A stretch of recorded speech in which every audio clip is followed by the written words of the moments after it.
Житие на светиот отец наш Јован Девранин, архиепископ Охридски и прв ктитор на Бигорската свештена обител. Светиот и богоносен отец наш Јован Девранин, архиепископ Охридски и прв ктитор на Бигорската свештена обител на честниот претеча и крстител, засветлил како светлозарна звезда во првата половина на 11 век. Иако историјата ни оставила малку податоци за неговото раѓање и потекло, црковното предание сведочи дека тој произлегол од благороден и благочестив род од Мијачкиот крај во Дебарско-реканската област. Уште од младоста, срцето на Јован горело од љубов кон Бога.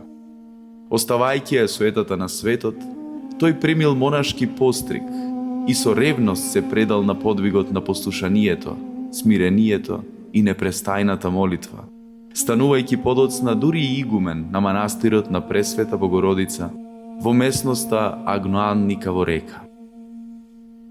Откако се утврдил во монашката борба, го избрал подвигот на безмолвието и честопати се повлекувал во густите шуми на Бистра планина, каде што во пештера и строго воздржание му принесувал на Бога непрестајна молитва и славословие.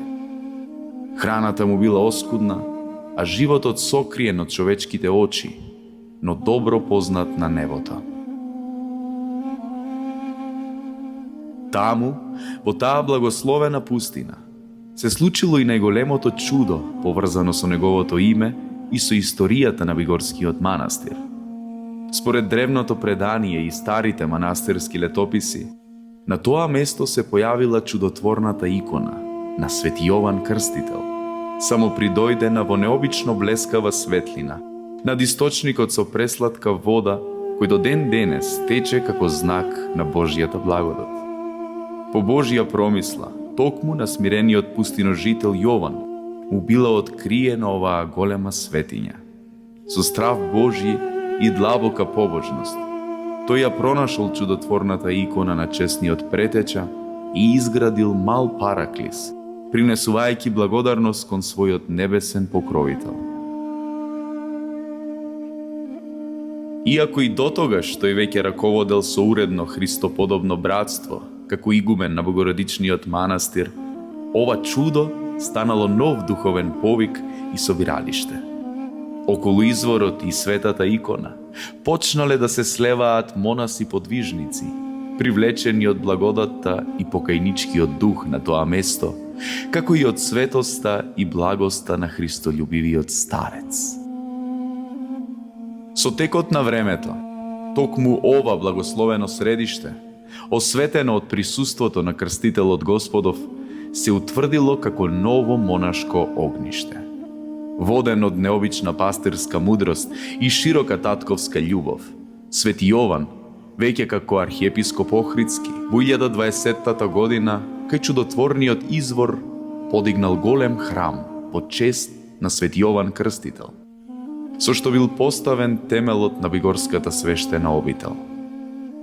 Вековит светилник на молитва и покаяние за целиот крај.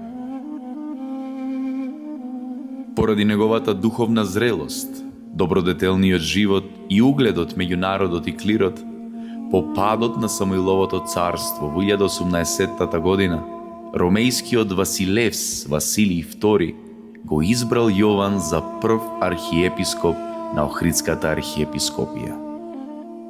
Како архипастир, тој покажал извонредна мудрост, штитејќи ги правата на црквата и грижливо напасувајќи го словесното стадо.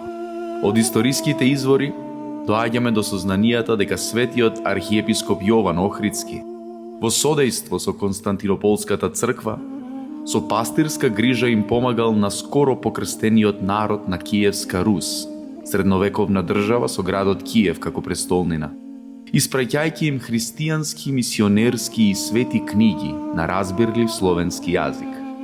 Од непосредната дејност на архиепископот Јован како градител во црковно-образовната културна област, позната е неговата љубов кон просветата и грижата за преведување од старогрчки на словенски јазик. Според некои историски споменици, се гледа дека тој се одликувал со видови дух и голема ревност кон Словото Божјо.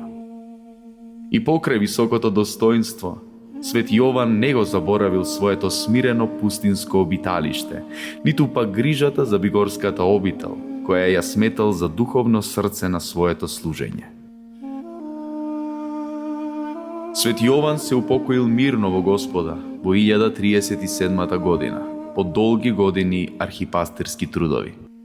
Неговиот светителски култ бргу се проширил, а неговиот лик бил изобразуван меѓу големите балкански светии. Тој останал да биде почитуван како столб на Охридската архиепископија и како вечен молитвен застапник на бигорската обител.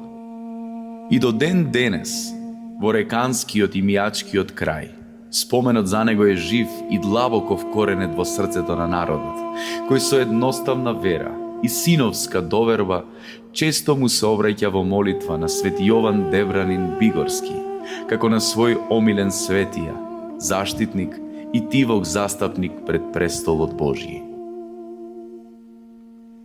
Неговиот сечесен спомен се слави на 30 август по стар, односно на 12 септември по нов стил, ден по главната манастирска слава на бигорската свештена обител.